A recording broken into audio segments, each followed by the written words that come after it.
한번 상상해 보세요. 온 우주를 가득 채울 만큼 어마어마한 보물을 나눠주는 거랑 단 하나의 깊은 진리를 깨닫는 것. 여러분은 둘 중에 뭐가 더 가치 있다고 생각하세요? 이 오래된 질문이 어쩌면 우리가 생각하는 행복과 보상의 의미를 완전히 뒤바꿔 놓을지도 모릅니다. 이 깊은 질문에 대한 답을 찾기 전에 먼저 이야기 하나로 시작해 볼까 합니다. 우리 모두가 한 번쯤은 경험해 봤을 법한 무언가 아주 중요한 걸 찾아 헤매는 한 남자의 이야기예요. 어떤 남자가 있었는데요. 이 남자가 하루 종일 봄을 찾아다녔어요. 계곡을 넘고 지친 발로 들판을 가로질렀지만 보이는 거라곤 앙상한 나뭇가지 뿐이었죠. 이거 왠지 우리 얘기 같지 않나요? 행복이라든지 성공이라든지 이런 중요한 것들은 항상 저 바깥 어딘가에 있을 거라고 막연히 믿으면서 찾아 헤매는 우리 모습이랑 정말 똑 닮았어요. 자, 봄을 찾아 헤맸던 이 남자처럼 옛날의 현자들도 눈에 보이지 않는 어떤 가치를 찾아 헤맸습니다. 바로 공덕이라는 건데요. 그런데 그 과정에서 아주 흥미로운, 역설 같은 상황에 부딪히게 됩니다. 자, 여기 두 사람이 있다고 상상해 보세요. 한 명은 이번 스케일이 장난이 아닌데 겐지스강의 모래알만큼이나 많은 세계를 보물로 꽉꽉 채워서 아낌없이 나눠줍니다. 정말 상상하기도 힘든 잡이죠. 그런데 다른 한 명은 그냥 조용히 앉아서 딱 한 가지 진리를 깨달았을 뿐이에요. 모든 것에는 영원히 변치 않는 실체란 없다는 바로 그 진리요. 바로 이 지점에서 고대의 경전이 질문을 던집니다. 이렇게 어마어마한 물질적인 배품과 조용한 내면의 깨달음. 과연 어느 쪽이 더 위대하다고 할 수 있을까요? 아마 여러분이 생각하는 답과는 꽤 다를 수도 있습니다. 놀랍게도 말이죠. 경전은 그 상상을 초월하는 자비보다 단 하나의 깨달음이 더 가치 있다고 말합니다. 그러니까 밖으로 보이는 행동이 아니라 내면의 지혜가 훨씬 더 큰 공덕이라는 거죠. 아니, 대체 왜 그럴까요? 그런데 이야기는 여기서 끝나지 않아요. 더 큰 반전이 있습니다. 경전이 뭐라고 하냐면 보살은 그 공덕을 아예 받지 않는다고 말하거든요. 이게 바로 이 수수께끼의 핵심이에요.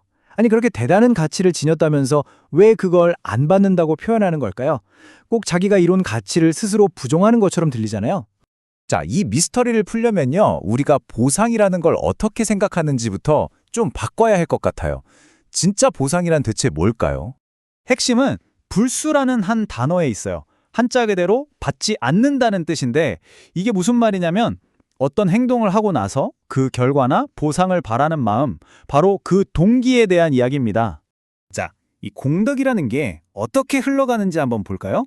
먼저 어떤 선한 행동을 해요. 선물을 준다거나요. 그리고 스스로에게 물어보는 겁니다.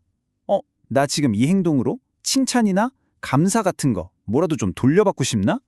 하고요. 만약에 여기서 좀 그런데? 라는 답이 나오면 그 공덕은 보상을 바라는 마음이 섞인, 말하자면 좀 오염된 공덕이 되는 거예요.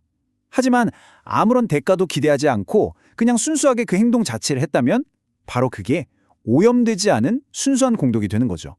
이런 순수한 행동은 어디서 나올까요? 바로 무아, 즉 나라는 고정된 실체가 없다는 깨달음에서 나옵니다. 생각해보세요. 보상을 받을 나라는 생각 자체가 없는데 거기에 집착할 이유도 없잖아요.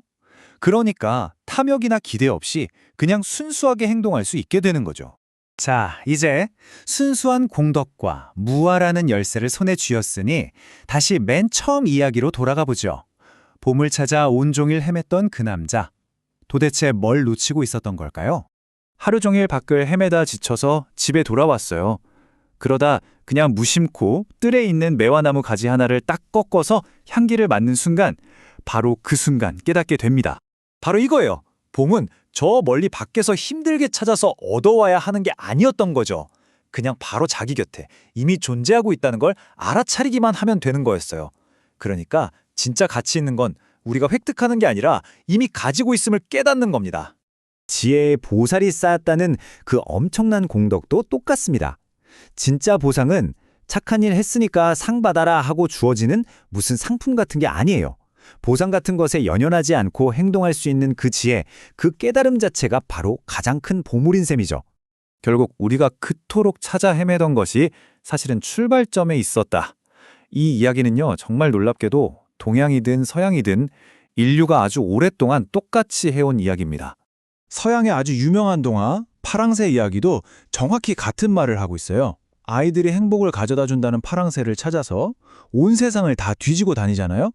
그런데 결국 그 파랑새는 어디 있었죠? 맞아요. 자기들 집 새장 안에 처음부터 있었던 거예요. 가장 소중한 건 언제나 가장 가까운 곳에 있다는 거죠.